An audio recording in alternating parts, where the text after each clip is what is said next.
Welcome back to Spare a Thought, the podcast that shines a light on the people, ideas, issues and organisations that are often overlooked or misrepresented in the media. This is episode 51 of the show, Monumental Women, Part 2. If you haven't listened to Part 1 yet, you'll find a link to the episode in the show notes. In Part 1, I spoke to Helen Molyneux, a key organiser for the Monumental Welsh Women project, about a journey to create 5 statues of 5 Welsh women in 5 years. I'm co-hosting these 2 episodes with my good friend Emily Merry. Together in the previous episode, we discussed Betty Campbell, Wales's first black head teacher, Lady Ronver, the militant suffragette and businesswoman, and Elaine Morgan, screenwriter who challenged evolutionary theory. In today's episode, we'll discuss Elizabeth Andrews, the socialist activist who fought for miners' wives, and Cranogwen, the master mariner, poet and preacher who declared gender difference is nothing in the world. I also asked Helen Molyneux about the future of the Monumental Welsh Women project. I've created these 2 episodes with Emily to celebrate International Women's Day, which is taking place on the 8th of March. The reason why I thought this was a good sort of central point to commemorate International Women's Day is that when Helen started this project 10 years ago, there wasn't actually a statue of a real-life Welsh woman sort of by themselves, celebrating their own achievements in the whole of Wales, which is crazy. There was more fictional women and sort of like fantasy characters than there were actual real women. In London, as we mentioned in the previous episode, there was research done that suggests that there are more animals or statues of animals than there are women in the whole of the capital city. If you think about the long history of London, the UK, hundreds, thousands of years, no Welsh women. This project is monumental in itself, and I thought that was a really important thing to mention before we get into the full detail of the episode. So let's pick up where I left off. I asked Helen about the logistics, locations and community impact of the project.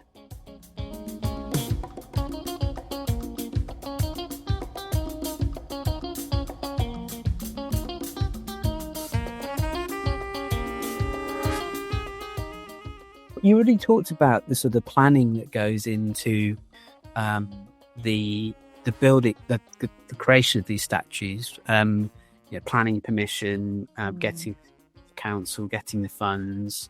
Is there anything in addition that you want to talk about some of the other statues? Because you went into quite a lot of detail in terms of the Betty Campbell one. Thoughts or reflections? The key thing for us has been, one of the things I've learned massively through this project is the importance of, getting as many people involved as possible and making sure that the community that the statue is going into buys into the idea of the statue, the person that's being honoured, and then, what it looks like, where it's going to go. Because obviously we want these communities to look after these statues forever, because we're hoping that once we're finished, we will disband and no longer exist.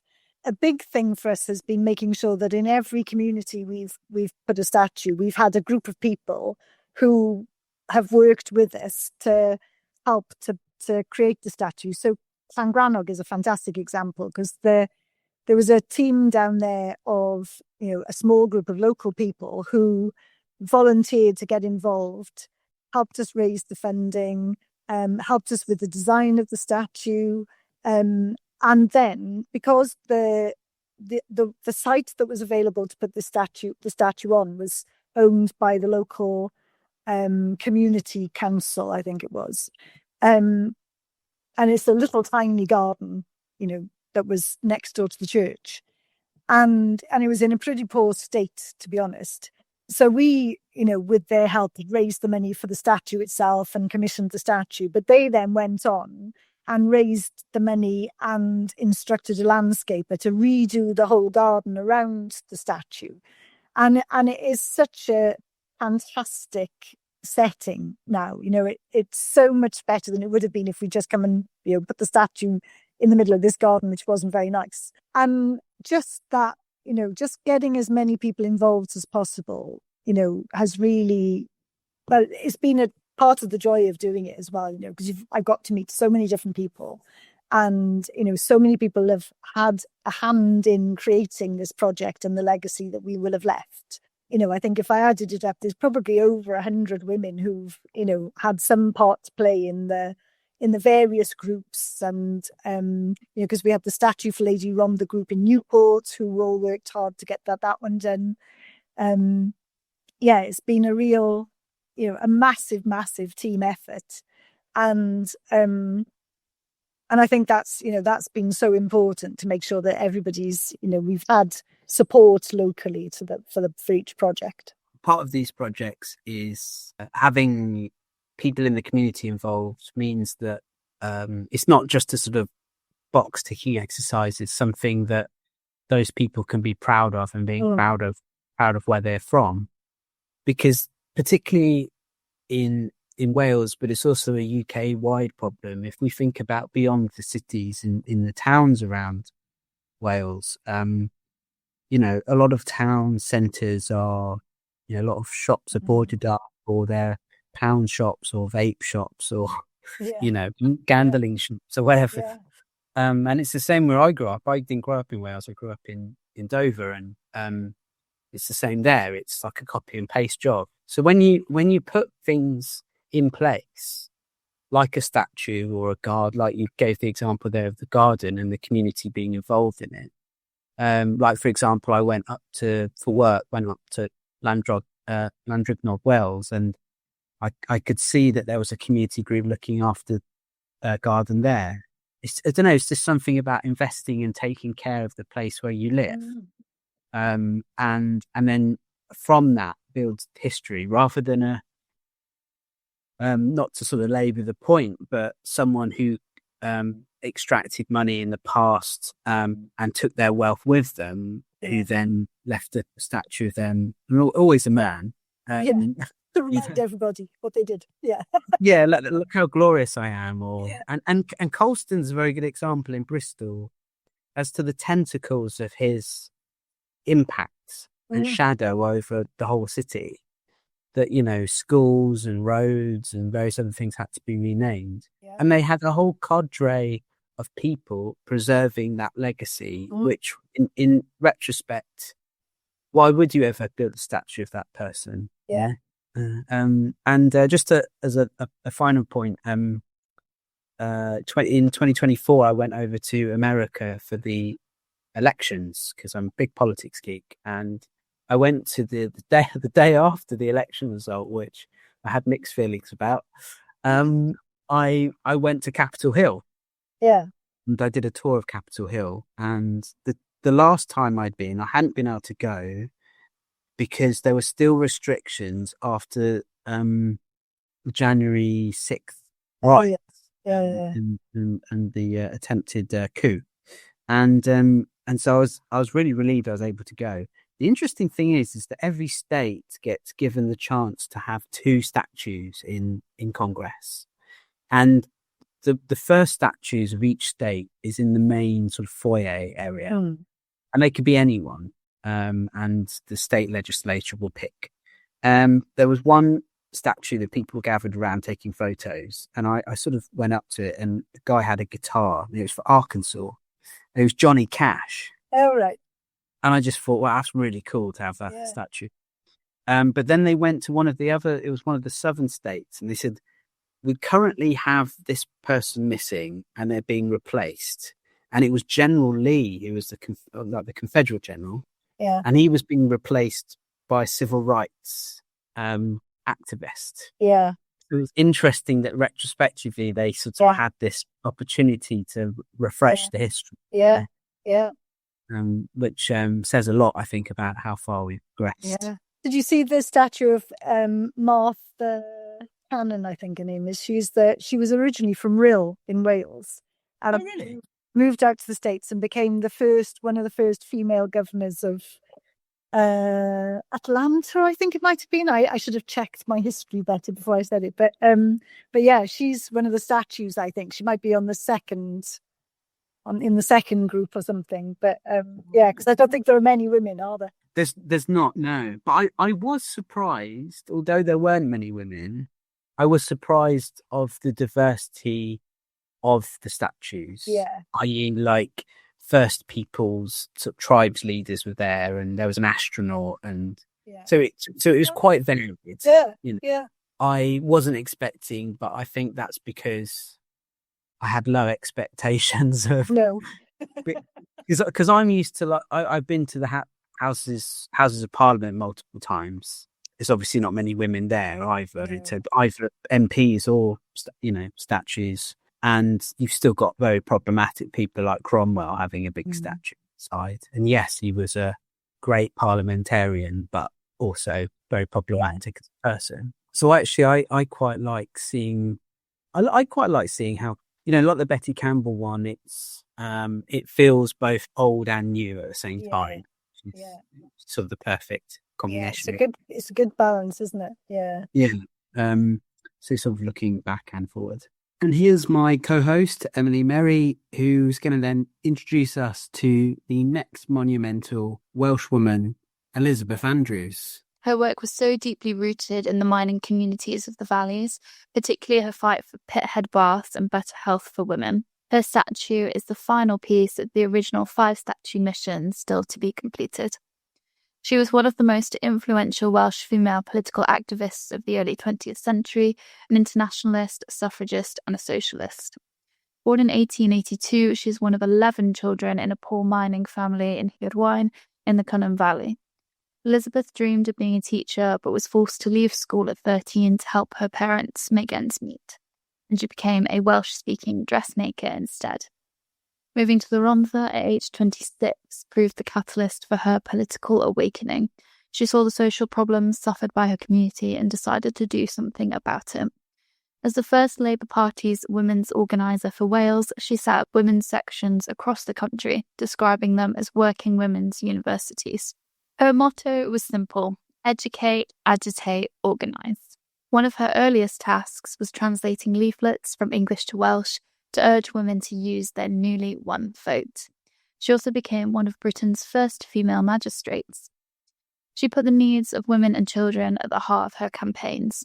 In 1919, she gave evidence to the House of Lords on a Royal Commission on the mining industry, speaking powerfully about the impact of the pits on family life. A miner's wife herself, she knew how dangerous the industry was for men, but also stressed that women's lives were at risk too. There was overcrowding, poor sanitation, and high death rates among their children. So she was a leading figure in a campaign for pithead baths, arguing that they could transform women's lives by removing the relentless dirt brought home by the colliers and the danger of lugging heavy tin baths of boiling water. The sight of working-class women giving evidence in the House of Lords caught the attention of the media. In her memoir, A Woman's Work is Never Done, Elizabeth recalled, "They expected us to be overawed at being in the King's robing room in the House of Lords. They also expressed surprise at our calmness when giving evidence. But why would they think we would be daunted? We had something very important and serious to tell them about women suffering and dying." And this campaign made an incredible impact. Pithead baths were made compulsory in 1924. So Elizabeth was at the heart of relief efforts during the miners' lockout following the general strike in 1926 and the hungry years of the Depression in the 1930s. In these pre-NHS times, she turned her attention to improving maternity and childcare, establishing clinics, midwives, home helps, and one of the earliest nursery schools in Wales. Raising such domestic issues in the male-dominated world of Welsh local government was often unpopular, but Elizabeth never wavered in her commitment to the politics of the home front.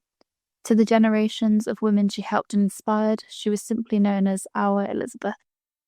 Her statue will be the 5th and final statue in the Monumental Welsh Women project. It's being erected at Penderyn Distillery at the gateway to the Brecon Beacons, where thousands of visitors will see her as they drive to the mountains. A fitting tribute to a woman who spent her life fighting for working people. With 4 statues now standing and the 5th in progress, the project is nearing the end of its original timeline and roadmap. I asked Helen to reflect on the legacy of the project and what it's meant for the landscape of Wales. I mean, one of the things I've been really pleased about is how I get quite a few, people contacting me saying, "Oh, we're thinking if we'd like to do a statue of this woman. How do we do it? Can you help us?" I mean, from our point of view, as I said, we originally started with the idea of one. We ended up doing 5 because, we got such great feedback on the first one that we just thought we'd keep going for a bit. But we've definitely, I think, run our course in terms of fundraising in particular, because that's hard work. And there are only so many people in Wales that you can ask for money, so I think we've exhausted our goodwill in that department. So I think as far as our project, we said we do 5, and this will be our 5th now. So we're hoping to that'll be it. But I think I would like to think that we've kind of started the conversation now, and particularly, and I know in terms of public art in particular, when people are doing things, they now automatically think, well, should it be a woman? Should we think about a woman first? Rather than just automatically thinking of the first man that that comes to mind. So I'm glad that we've started that conversation off, and I think just in terms of people talking about the stories of these women, and understanding a little bit more about the gaps that there are in our history in terms of what were the women doing while all this was going on, and actually they were usually in the thick of it, but just not getting the recognition that they deserved, or doing something equally as valuable alongside what was in the news, but again not being recognized. And so I think all of those, the fact that people can now see these stories coming out, and there's much more interest in what women's role was in the life and history of Wales, I think is a great legacy. The national curriculum in Wales now includes sections on Betty Campbell. I think there's one on Elizabeth Andrews. And just seeing school children sitting around the Betty Campbell statue with their little notebooks and taking pictures and things is just, the best legacy we could have, I think. Yeah, well, yeah, 100%. And it's interesting, actually, when my friend Emily was doing a bit of sort of background research about Betty Campbell, and how, like, ahead of her time, her teaching style was, but also the content, to be talking about slavery and British history in the 70s, I mean, it's sort of unheard of, really. At the same time, things that were being put out history wise, like the World at War, like the World at War narrated by Laurence Olivier, for example. There are lots of these big sort of epic war films and documentaries and stuff like that. To know at the same time, and the 70s being the real clash of racism and the re-emergence of right-wing ideology and all that sort of thing. But to know that she was at that time, Cardiff was still a relatively obscure city in the wide UK picture. To be doing that is sort of quite, groundbreaking, really. Yeah, she was way ahead of her time. I think she was incredible. Yeah. I think the story that I like best about Betty Campbell is that when Nelson Mandela came over to this country, he asked to see her because when he was in prison, she'd got her children to write letters to him just saying that they were thinking about him. And that that was all they said, because they're small children, so they don't really understand the full implications of it all. But just said, we know you're in prison and we're thinking about you and keep going. And he said it made such a difference to him, that knowing that there were people, in, like you say, obscure places like Cardiff who were thinking about him, and he specifically sought her out when he came over to say thank you, which I thought was incredible. The apartheid movement and Mandela as well, it sort of showed the power of internationalism and crossing borders, and a lot of, I don't know, there seems to be a lot of backlash at the moment in terms of around the time that you're talking about when her statue was being erected, 2020, very much a social awakening or reawakening. And now the pendulum's swinging the other way in terms of tax on EDI and what have you. So I think that makes it more important that message that gets put out there of deeds rather than words. Yeah, definitely. Especially when you look at the speed with which that's happened, and you've gone from the high of, like you say, the Betty Campbell statue to the low we're in at the moment, where it literally has swung in completely the opposite direction. Yeah, I think it's so important that we keep telling these stories and reminding people that there are these people who've done good things in the world, and their stories deserve to be heard. That sense of an uplifting legacy is exactly what you feel when you see the statue of Cranogwen in Llangrannog. She is a poet, a master mariner, and a pioneer, and her monument overlooking the sea feels like a perfect symbol for everything this project has achieved. Sarah Jane Rhys was better known by her bardic name of Cranogwen. She was without doubt one of the most outstanding Welsh women of the 19th century. A pioneer in fields from poetry to journalism, from seafaring to social reform. Born in 1839 in Llangrannog, a small seaside village in Ceredigion, she was a sea captain's daughter. As soon as she was in her teens, she was expected to start contributing to the family income. The choice was domestic service or needlework. She was apprenticed to a dressmaker in nearby Cardigan, but returned home after a few months, announcing her utter distaste for that work. Instead, she persuaded her father to take her on board his two-masted ketch, the Betsy, as a crew member. For 2 years, she worked as a sailor on cargo ships between Wales and France before returning to London and Liverpool to further her nautical education. She gained her Master Mariner's certificate, a qualification that allowed her to command a ship in any part of the world. Back in West Wales, overcoming opposition to the appointment of a woman, she became a head teacher at age 21. She taught the village children and also taught navigation and seamanship to local young men. Many men who would later captain ships across the world's oceans were trained by Sarah Jane Rhys at this small school on the coast of Ceredigion. In 1865, her writing skills turned her into an instant Welsh celebrity. She became the first woman to win a poetry prize at the National Eisteddfod, beating the major male Welsh poets of the day, Ismoen and Ceiriog. The audience shock was immense. No one had expected a woman to emerge as winner. Her winning poem, Y Ffodrwy Priodasol, The Wedding Ring, was a moving satire on the married woman's destiny. She went on to be one of the most popular poets in Wales, winning more Eisteddfod prizes and exploring themes from Welsh patriotism to shipwrecks. And in 1879, she became the first woman to edit a Welsh-language women's magazine, Frythones, a role she relished for 13 years. Packed with stories, poems and features, it campaigned for girls' education and even had a problem page. As an editor, Cranogwen encouraged the talents of other women, giving them a platform that launched successful literary careers. So like quite a modern magazine. You don't really have many of those now. So it's pretty cool. At a time when public speaking by women was frowned upon, she embarked on a career as a lecturer, a temperance campaigner. So temperance being a campaign to sort of limit drinking or to not drink, and a preacher traveling across America twice. She often faced considerable opposition from male preachers when she took to the pulpit, but was hugely popular with audiences who warmed to her vivid use of language and compelling delivery. Temperance was an important issue for Cranogwen. She saw the impact of alcoholic excess on family life in much the same way she would view the dangers of drug abuse today, sort of comparison. In 1901, she founded Undeb Dirwestol Merched y De, the South Wales Women's Temperance Union.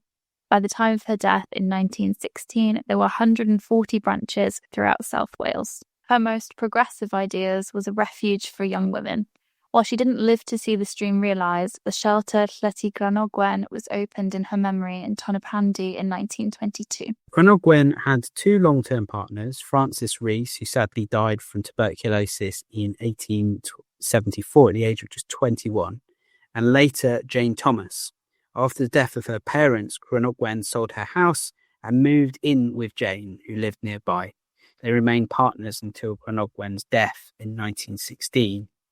When readers asked about the women becoming preachers like Cranogwen herself was, she concluded that gender difference is nothing in the world. In each of her careers, she challenged her era's narrow conception of gender roles, which confined women to the domestic sphere. Her primary aim was always to take other women with her, as she put it, out of their caves and into the public world as writers, speakers, and leaders. Sir O.M. Edwards, a leading figure in Welsh culture, said of her, "No woman in our history to date has done as much to increase the intellectual confidence, the self-respect, and the usefulness of women of Wales as Cranogwen." Cranogwen's statue, created by sculptor Sebastian Burson, was unveiled in June 2023 in Llangrannog, the village where she lived throughout her life. The statue shows her looking out over the sea that shaped her remarkable journey, a fitting tribute to a woman who was truly the captain of her own ship. These 6 women, Princess Gwenllian, Betty Campbell, Lady Rhondda, Elaine Morgan, Elizabeth Andrews, and Cranogwen, represent just a fraction of the Welsh women whose stories deserve to be told. But what the Monumental Welsh Women project has shown us is that representation matters. When we see these statues, we're not just looking at the bronze figures, we're seeing proof that women's contribution to our history have finally been recognised in permanent public ways. And that matters for the next generation. When a young girl walks through Central Square in Cardiff and sees Betty Campbell, or visits Llangrannog, as many secondary school children do on school trips, and sees Cranogwen looking out over the sea, she's seeing possibilities. She's seeing that Welsh women can be educators, activists, poets, scientists, leaders, but their achievements are worthy of being recognised and celebrated. If you'd like to support the completion of the Elizabeth Andrews statue, the final piece of the original 5, you can find out more information at monumentalwelshwomen.com. These women captained their own ships, educated, agitated, and organised, challenged the establishment, and changed the world. Their stories deserve to be told, retold, and carved in bronze for generations to come. Huge thank you to Helen for joining us and sharing the incredible work of Monumental Welsh Women. The title track for this show is Young Shall Grow, credit and thanks to Afro Cluster, Magugu, and Asha Jane. Sparrow 4 is a Be The Change Media Network production. I'm Tom Spare. And I'm Emily Merry. Thanks for listening.